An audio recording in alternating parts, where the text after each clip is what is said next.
생애 마지막 5분. 1849년 12월 러시아 세면요프 광장에 위치한 사형장. 사형대 위에 반체제 혐의로 잡혀온 28세의 청년이 서 있었습니다. 집행관이 소리쳤습니다. 사형 전 마지막 5분을 주겠다. 단 5분. 사형수는 절망했습니다. 내 인생에 이제 5분 뒤면 끝이라니 나는 이 5분 동안 무엇을 할 수 있을까? 그는 먼저 가족과 동료들을 생각하며 기도했습니다. 사랑하는 나의 가족과 친구들 먼저 떠나는 나를 용서하고 나 때문에 너무 많은 눈물을 흘리지 마십시오. 그리고 너무 슬퍼하지도 마십시오. 집행관은 이분이 지남을 알렸습니다. 후회할 시간도 부족하구나. 난 왜 그리 헛된 시간을 살았을까? 찰나의 시간이라도 더 주어졌으면. 마침내 집행관은 마지막 1분을 알렸습니다. 사형수는 두려움에 떨며 주위를 둘러보았습니다. 매서운 칼바람도 이제 느낄 수 없겠구나. 나의 맨발로 전해지는 땅의 냉기도 못 느끼겠구나. 볼 수도 만질 수도 없겠구나. 모든 것이 아쉽구나. 사형수는 처음으로 느끼는 세상의 소중함에 눈물을 흘렸습니다. 자, 이제 집행을 시작하겠소. 그때 사람들의 발자국 소리가 들리고 저편에서 사격을 위해 대열을 이루는 소리가 들렸습니다. 살고 싶다, 살고 싶다. 조금만 더, 조금이라도. 철컥 탄환을 장전하는 소리가 그의 심장을 뚫었습니다. 그런데 바로 그 순간, 멈추시오, 형 집행을 멈추시오. 한 병사가 흰 수건을 흔들며 형장으로 달려왔습니다. 사형 대신 유배를 보내라는 황제의 급박한 정갈이었습니다. 가까스로 사형은 멈췄고 사형수는 죽음의 문턱에서 극적으로 돌아왔습니다. 그 사형수는 누구일까요? 바로 러시아의 대문호 도스토예프스키였습니다. 죽음의 문턱에서 돌아온 그날 밤 도스토예프스키는 동생에게 편지를 썼습니다.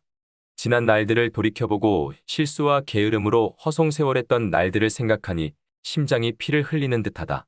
인생은 신의 선물, 모든 순간은 영원의 행복일 수 있었던 것을 조금 젊었을 때 알았더라면 이제 내 인생은 바뀔 것이다. 다시 태어난다는 말이다. 이후 시베리아에서 보낸 4년의 수용소 유배 생활은 그의 인생에서 가장 값진 인생이 되었습니다. 혹한 속에서 무려 5킬로나 되는 족쇄를 매단 채 지내면서도 창작 활동에 몰두했습니다. 글쓰기가 허락되지 않았던 유배 생활이었지만 시간을 낭비할 수 없어 종이 대신 머릿속으로 소설을 쓰기 시작했고 모든 것을 외워버리기까지 했습니다. 유배 생활을 마친 후 세상 밖으로 나온 도스토예프스키는 인생은 5분의 연속이란 각오로 글쓰기에 매달렸고 1881년 눈을 감을 때까지 수많은 불후의 명작을 발표했습니다. 죄와 벌, 카라마조프의 형제들, 영원한 만남 등 지금까지도 널리 사랑받는 작품을 쓴 도스토예프스키는 훗날 백치라는 장편소설에서 이렇게 썼습니다. 나에게 마지막 5분이 주어진다면 이분은 동지들과 작별하는데, 이분은 삶을 돌아보는데, 그리고 마지막 1분은 세상을 바라보는데 쓰고 싶다. 언제나 이 세상에서 숨을 쉴 수 있는 시간은 단 5분뿐이다. 도스토예프스키가 그때 사형으로 죽지 않은 것은 아직 신이 정하신 때가 이르지 않았기 때문일 것이며 어떠한 목적과 계획이 있었기 때문일 것입니다. 우리는 흔히 시간은 돈이라고 합니다. 그러나 시간은 생명입니다. 우리에게 주어진 생명이 곧 시간입니다.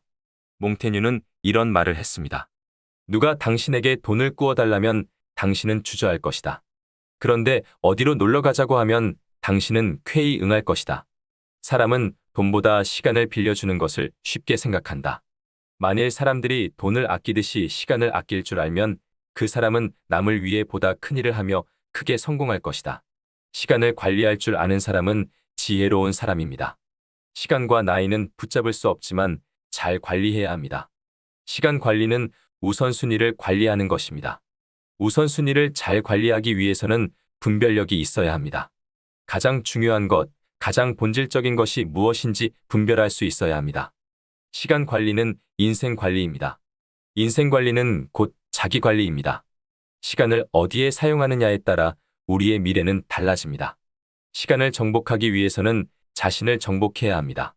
저에게 주어진 소중한 날들 하루하루를 도스토예프스키가 가져보았던 마지막 순간의 5분처럼 소중하게 여기고 다음에 나중에 이 핑계 저 핑계로 미루지 말고 오늘도 우리에게 허락하신 귀하고 좋은 날이 행복한 날이 되기 위해 최선을 다하시길 빕니다.